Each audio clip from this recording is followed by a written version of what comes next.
Thanks for listening to the Thyroid Fixxr podcast with your host, me, Dr. Amie Hornaman, aka the Thyroid Fixxr. Also, functional medicine practitioner, hormone and weight loss expert. We're talking all things thyroid, hormone, and health related in order to empower, educate, and transform you. Remember, I fix your thyroid, I fix your hormones, I fix your life. So let's get started. This is going to be a good one because many of you have asked me to break down the differences and the benefits and the pros and the cons of Metformin and Berberine. So we're going to do that today, both for type 2 diabetes, weight loss, and then just longevity, because many biohackers are using both Metformin and Berberine for longevity, for reduction of cancer, for protection of the brain against Alzheimer's, Parkinson's, dementia, neurological diseases of aging, and various diseases of aging. So we're going to break this down one by one.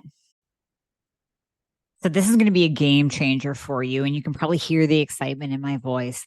The latest introduction, the latest member of the family to the Fixxr line is Metabolism Fixxr. And this, oh my God, I formulated this just for all my people out there that need to lose weight, that need help in the weight loss department, that can't lose weight no matter what they do, that feel like they have a slow metabolism, and that might be thinking of trying all those peptides out there, you know, the Beverly Hills soccer mom drug of choice for weight loss peptides. Or even if you're on them already and you're like, man, these are really expensive and I'm still not losing weight, add in Metabolism Fixxr. Here's what I did. I took the power of T2, which increases your basal metabolic rate while you are sitting there watching Netflix. You're burning fat while you're watching Netflix. I combined it with a very unique patented ingredient called Suppressa.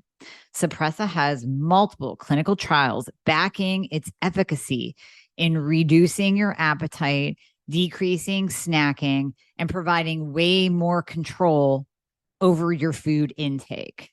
It is amazing.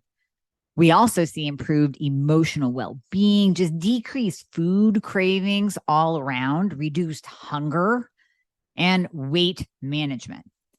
Add on top of that, we have green tea extract, we have purple forest purple tea extract, both of which affect the metabolism in a very positive way without the jitters of normal fat burning supplements out there from the 1980s and 90s, right? The ones that made you feel like you're having a heart attack. You will not have that in any of my supplements, Thyroid Fixxr or Metabolism Fixxr. But Metabolism Fixxr, ooh, yeah, we kicked it up a notch. It is in powder form, so you can drink it through your day. It's going to flavor your water. We got orange crush and refreshing citrus. I love them both.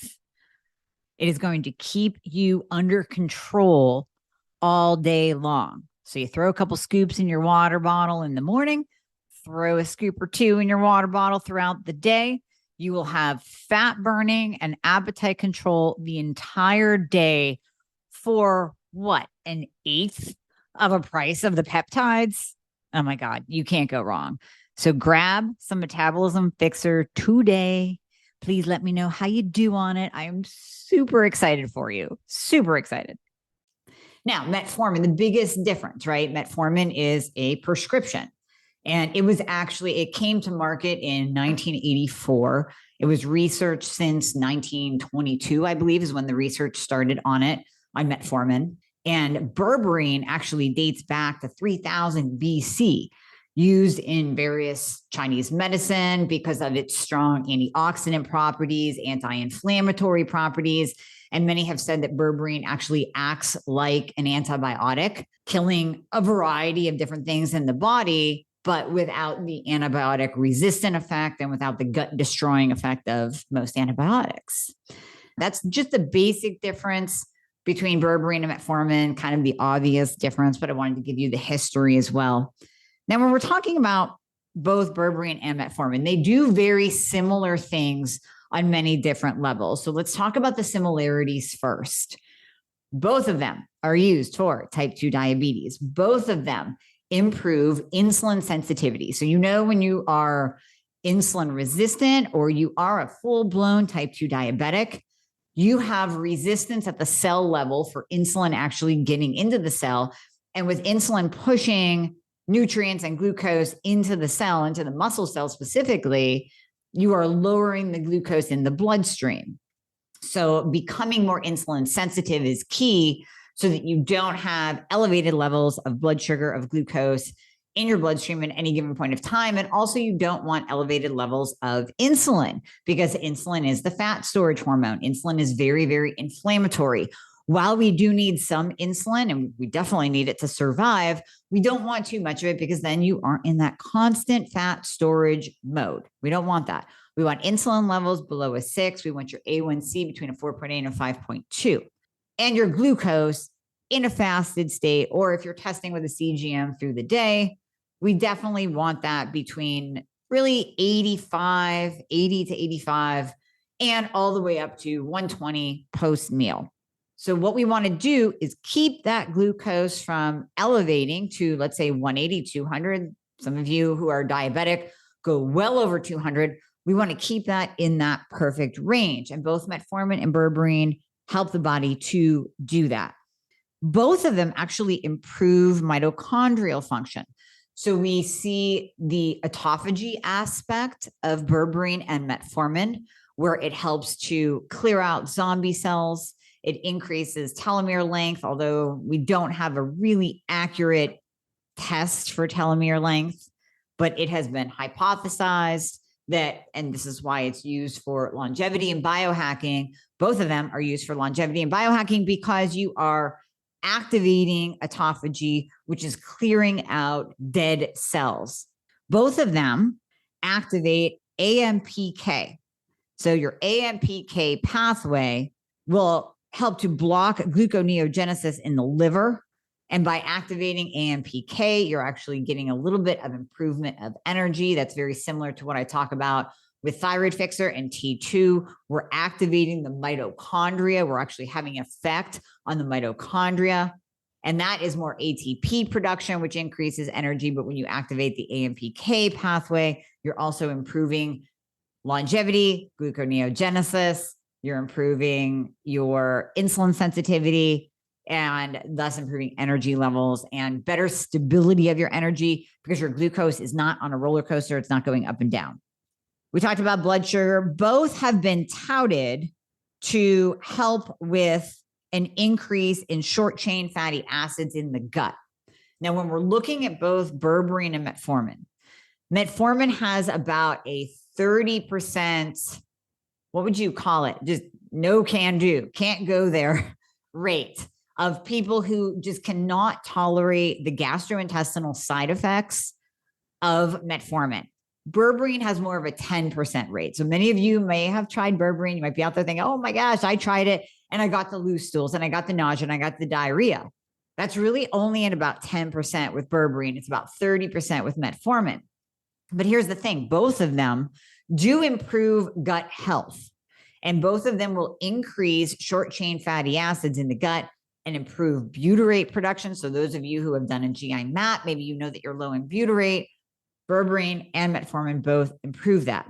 We use berberine as part of a stack in gut healing protocols because of that, because of its effect on the gut. Now, we don't want you having loose stools or diarrhea or nausea, but when you do have that with berberine and even a little bit with metformin, it's usually telling us that there's something going on in your gut that really needs to be addressed. So that's kind of like a really cheap gut test that you can do. Take some berberine, see how you react. And if you do get the loose stools, if you do get the nausea and the diarrhea, you need to do some more gut work. Just like we use collagen as part of a gut healing protocol, we use berberine as part of a gut healing protocol. So it does have a positive effect on the gut. And sometimes you just need to hang in there and use it for a couple of weeks and allow your gut to heal a little bit. Use that in combination with digestive enzymes, use that in combination with some probiotics, and let everything calm down and balance out. And then you're able to get the beneficial effects of berberine on your gut, and then the beneficial effects of berberine on pretty much everything else, like your weight and your insulin and your triglycerides and your cholesterol, which we're going to talk about. So both of them have improved butyrate in the gut.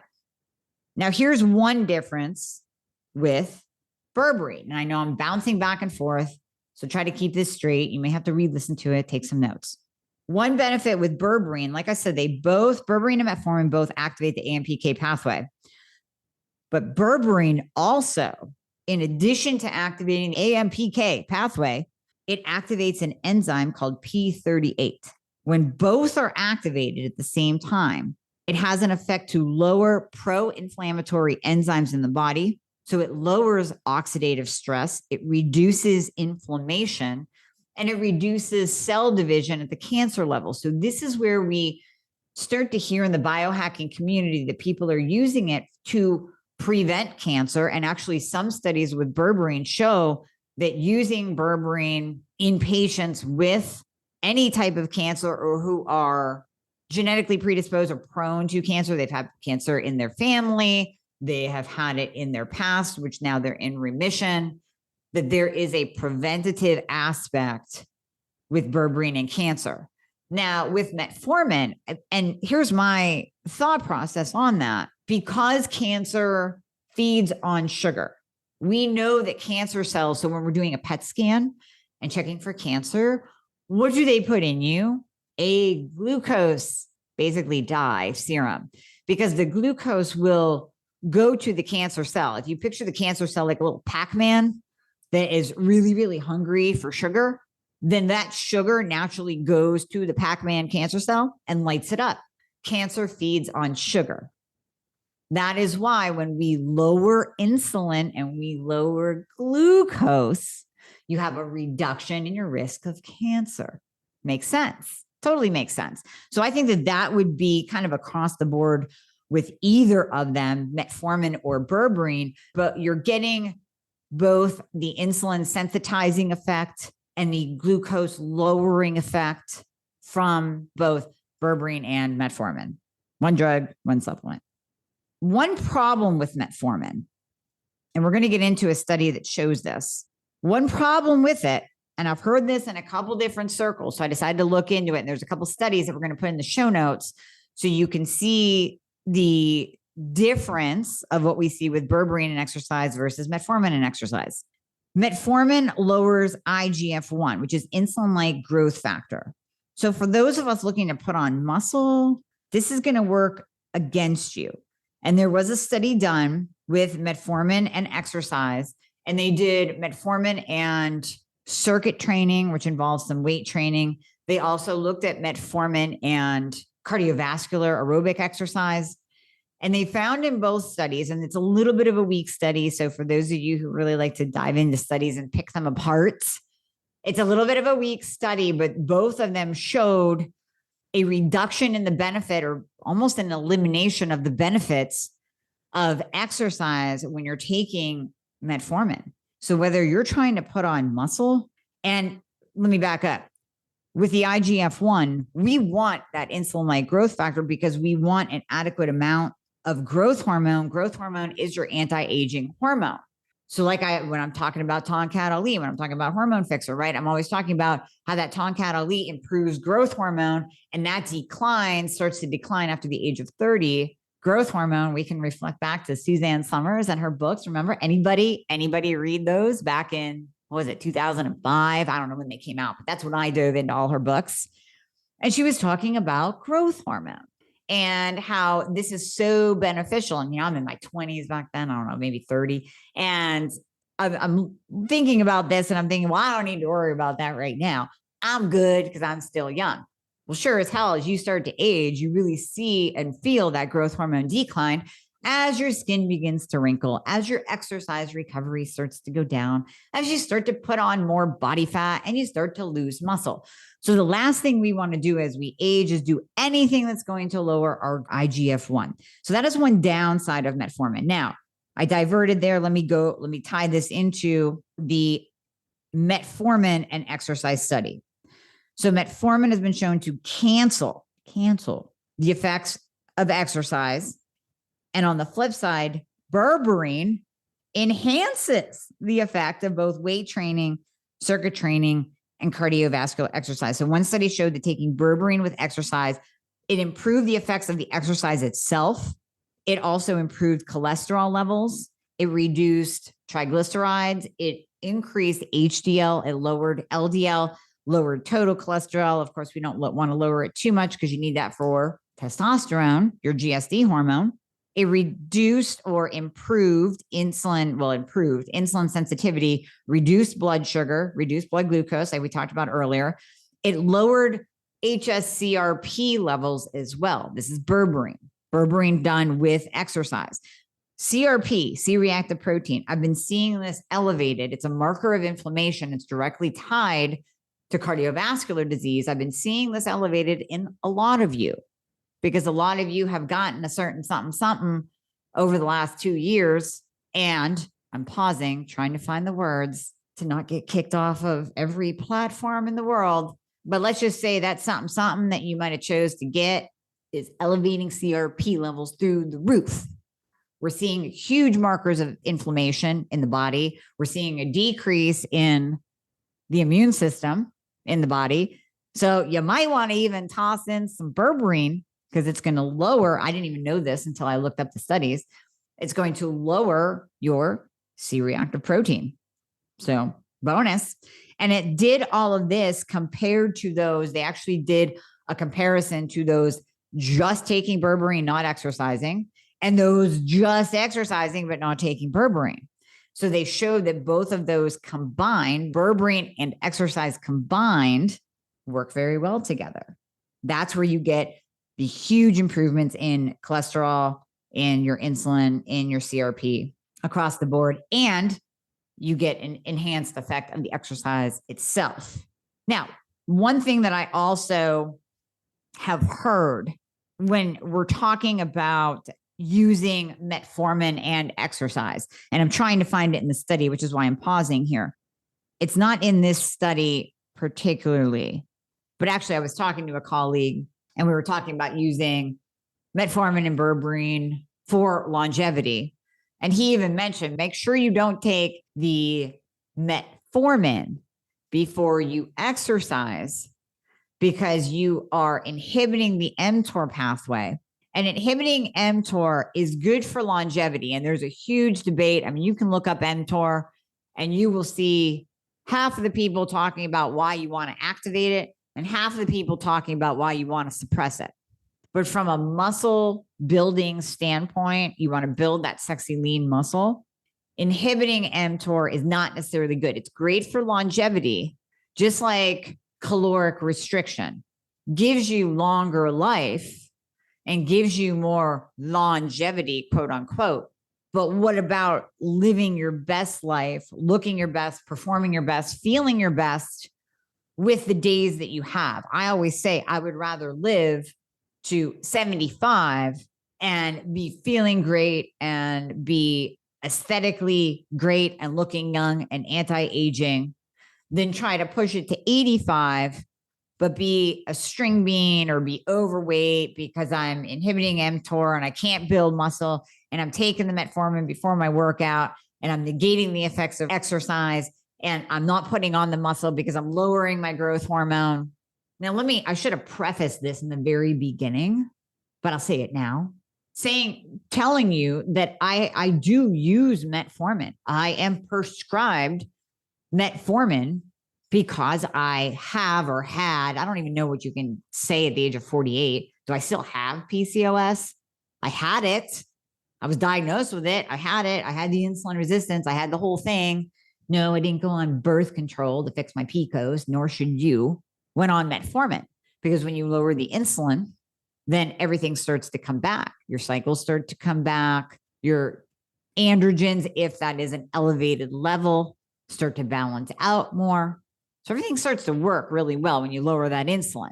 So yes, I have taken metformin, but recently, I would say at least over the last couple of years, since really discovering berberine, using berberine with my patients, looking at the effects of berberine versus metformin, which we're talking about today, I have decided to switch over to just berberine because of all of the beneficial effects, especially the anti-inflammatory effects, the antioxidant effects, the reduction in oxidative stress effects.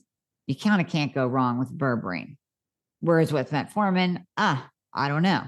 I'm not saying it's bad. There's a lot of positive effects of metformin. So Jay Campbell and I were talking about it. When did we record our podcast? A year and a half ago now? Brilliant dude. And we were talking about how he and his wife were somewhere where they got a stomach bug. And everybody in their party that they went with got basically either food poisoning or some kind of giardia kind of stomach thing that you get when you're on vacation, maybe in Mexico. And they saw it coming on, went back to their room, down like 1,500, 2,000 milligrams of metformin, and stopped the stomach bug from occurring because of the activation that it does at the gut level, that little bit of protection, that increase in short chain fatty acids. Now, could they have done this with berberine if they had it? Probably would have done the same thing. And since then, I have been in a couple situations where I felt something coming on in my gut. And I did exactly what Jay said. I downed about 2,000 milligrams of metformin. And sure enough, it did stop it.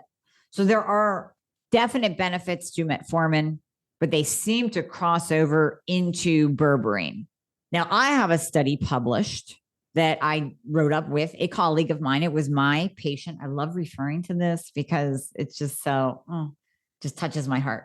This patient was a full-blown insulin dependent diabetic. And he got that diagnosis relatively quickly. He checked himself into a hospital with blood sugars of 600, over 600.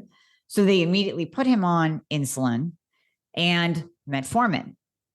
And he left the hospital and he called me and he said, I refuse to be on insulin the rest of my life. Let's do this. So I said, well, I've also seen a lot of studies that show in very not difficult cases, but we'll say intense, extreme cases, such as an insulin dependent diabetic, where your blood sugar is through the roof, we can use metformin and berberine together. Now, I'm by no means that bad. Have I used metformin and berberine on the same day? Yeah, absolutely. But for him, we used metformin and berberine together alongside a low carb diet. And I had no idea it would have a positive effect this quickly. I was telling him, hang on for the long ride. This is good. We're going to do this, but it's going to be a while. Well, I had to eat my words because in 6 weeks, he was off his insulin. 6 weeks, his A1C went from a 13.9 to an 8.4. Then in 6 months when we tested him, so he was able to come off the insulin, thank goodness, because insulin, it's like putting gasoline on a fire. We know that the insulin, when given, if your pancreas is shutting down and not producing enough insulin, you give insulin to lower the glucose in the blood. But then you have an issue with too much insulin, which is then going to cause weight gain. And that weight gain is going to make you more insulin resistant. So it's very much a vicious cycle when you start bringing insulin into the game, especially with type 2 diabetics that already need to lose weight. So whatever we can do to get you off of insulin, short of being a type 1 diabetic, no, we're not going to get you off of insulin if you're type 1. But type 1s can use berberine as well because you have issues controlling the amount of insulin that you need. And we want to bring that insulin need down to as low as possible. Because again, even if you're type 1, if you have to use more insulin for the meal that you ate, you can also get into that vicious cycle that I talked about where you're gaining weight. So we don't want that. So yes, back to the benefits. Both of them used together. So in 6 months, so we used berberine and metformin together. We took out the insulin for this patient. In 6 months, his A1C went from a 13.9 to a 5.4, and he essentially reversed his diabetes. Reverse it, gone, done. Lost a crap ton of weight too. I forget how much, at least 100, maybe more. So those are the effects of berberine and metformin together in those really, really tough cases. There's another study, as I was kind of building this podcast for y'all, there is another study done which shows actually the benefits It's called Berberine Overturns Menopause Comorbidities. Women rarely suffer cardiovascular insult until perimenopause. So we're seeing all these different comorbidities, meaning things that can kill you or disease states that kind of come on in, like cardiovascular disease during menopause. We're seeing many of these increase during menopause. Now, of course, hormone replacement therapy protects from a lot of that, right? We talk about testosterone being low, cardiovascular risk goes up. But I don't want to go down that rabbit hole just yet. Let's talk about berberine and its effects. So this study shows that the benefits of berberine supplementation embrace the reduction of many menopause-associated pathologies. These include oxidative stress, talked about that, inflammation, boom. This is a long word, say it 5 times fast. Don't you make fun of me for not being able to say it. Hypercholesterolemia, hypercholesterolemia, high cholesterol. Let's just phrase it like that. Related cardiovascular diseases, hyperglycemia related, and type 2 diabetes, and depression. So we know that with estrogen deficiency that accompanies perimenopause and menopause, that increases your cardiovascular risk. And that results from modifications of your plasma lipid profile, an overproduction of ROS, which is reactive oxygen species. And we're also seeing just a general inflammation and insulin resistance occur with perimenopause and menopause, because a lot of times we'll see that insulin resistance creep in even without the presence of hypothyroidism or Hashimoto's. You can obviously still be insulin resistant if you have PCOS, but also we'll see higher incidence of insulin resistance as we go into perimenopause and menopause. So that berberine comes in. We know that it reduces oxidative stress. We know that it reduces inflammation. We know that it improves lipid profiles. So thus we see with berberine being used during perimenopause and menopause, we see a reduction in all-cause mortality, various pathologies, and comorbidities. Pretty cool. So that was just a really interesting study that I knew many of you would just love to look at, because many of you are in perimenopause and menopause. Now, if you're wondering, how does it help me lose weight? Because that's what you're focused on, right? We all want the weight loss. We don't want to be walking around with excess weight. I don't want you walking around with excess weight, because the excess weight puts you at a greater risk of various comorbidities like cardiovascular disease and diabetes and cancer. So how does it help with weight loss? How do either of them help with weight loss? So this is where both berberine and metformin come in, and they both help with weight. When you're insulin resistant, going back to the beginning of this talk, when you're insulin resistant, I want you to think of it as, well, resistance, right? Resistance at the cell level. The cell door is closed. The insulin can't get in. It can't push the glucose into the cell.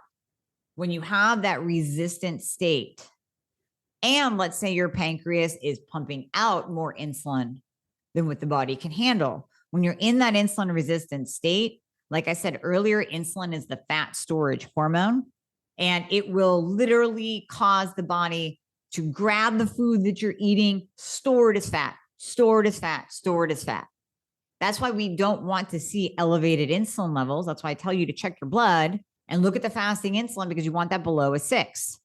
And I have seen beautiful glucose, perfect A1Cs of, let's say, 5.2, 5.3, but insulin is elevated. That is still an insulin resistant state. And that is what is causing the weight gain. Having higher than normal blood glucose levels, higher than a 6 in your insulin, that is insulin resistance. Now, that might be a little bit on you for changing your diet. You need to lower your carbohydrates. You need to lower the things that are causing that high insulin spike, high fructose corn syrup, processed foods, excessive carbs, excessive amounts of fruit. All of that is pushing up, well, it's creating that insulin resistant state because you're pumping out more insulin at the pancreas level. Now you have a higher glucose response because of the food that you ate. So more insulin has to be pumped out because you just ate a shit ton of sugar. So more insulin has to be pushed out in order to lower the body's blood glucose level. And in order to do that, it has to push it into the cell. What if you're insulin resistant at the cell level? So that is where both metformin and berberine come in and help with weight loss, because as you're lowering that insulin, then it lowers you're lowering the insulin in the bloodstream, in the body. So you're not in that insulin resistant state with excess insulin, and you have better glucose control. The other thing is both will, although I've seen this a little bit more with berberine actually, both metformin and berberine will reduce carbohydrate and sugar cravings.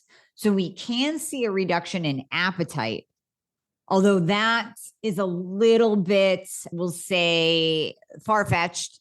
That's not the mechanism of action to reduce your appetite, but it just naturally occurs because when you are taking that roller coaster of glucose, the highs and the lows, the highs and the lows, when you're in the high, that's where you're storing fat. When you're in the low, that's where you're hangry.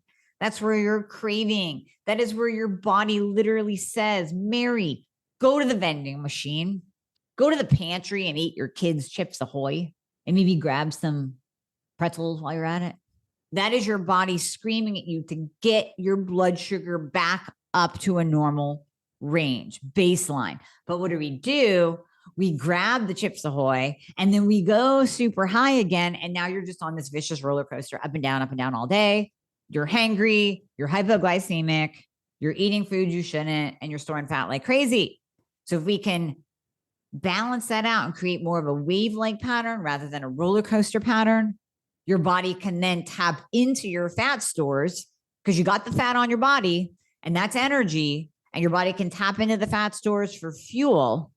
Well, then that's a beautiful thing because now you're burning your own stored body fat instead of constantly burning the glucose that you're putting in your mouth.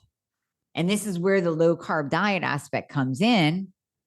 And I always say your labs tell us how you should eat, right? If you have insulin above 6, you should probably consider doing some type of low carb diet, even if you do the keto for the week and come up on the weekends, because in lowering the insulin secretion at the pancreatic level, you are going to naturally, and then you pair that up with some berberine and exercise, you are naturally going to improve parameters across the board, make your glucose go into a wave-like pattern, and allow your body to stop burning glucose all the time for fuel and actually tap into your body fat for fuel instead. Now, when you look up, if you want to just have some geeky fun, go to PubMed, go to Google Scholar. I have something called Mendeley from when I was going through my doctoral program, and it allowed me to save all these studies so I can go back to them. And I just typed in berberine. This is all that we have here. Efficacy of berberine in patients with type 2 diabetes. Berberine is a therapy for type 2 diabetes. Insulin sensitizing effects of berberine. Berberine is a potential therapeutic agent for metabolic syndrome via, this is good, via brown adipose tissue activation and metabolism regulation. Why do I love that? Because I talk about brown fat activation all the time when I'm talking about T2, because that's what T2 does. Can you imagine if you put together berberine, blood sugar fixer, and T2, thyroid fixer, together, you kick up this brown adipose tissue activation, and oh my God, you're burning fat like crazy. You're increasing your basal metabolic rate. Antioxidant and anti-inflammatory activities of berberine. I mean, the list just goes on and on. I have so many. So you can see that berberine has huge potential. I'm not poo-pooing metformin. I just wanted to lay out the differences between the two, the pros and the cons. I would say one pro of metformin, you can probably get it for a copay of $10, right? As opposed to actually purchasing a supplement, i.e. berberine. But you have to weigh the pros and cons. And last thing I will say, there was some chitter chatter about talking about metformin's effect on the body of increasing the risk of Alzheimer's, which obviously piqued my attention since my mom passed of Alzheimer's, her father passed of Alzheimer's. I have it in my family. I don't want to do anything that's going to increase my risk. I want to do everything that points to reduction of risk. Now, since then, I have not heard much on that particular aspect. I will personally have to look into the studies a little bit deeper. So I do think that that's a little bit overblown, because if you look at the mechanism of both berberine and metformin, in lowering insulin and improving glucose. What is Alzheimer's? It is type 3 diabetes. We know that your risk of Alzheimer's significantly increases as you are insulin resistant, or if you have type 2 diabetes, as you are feeding those amyloid plaques in the brain with high insulin levels, you are increasing your risk of Alzheimer's and dementia.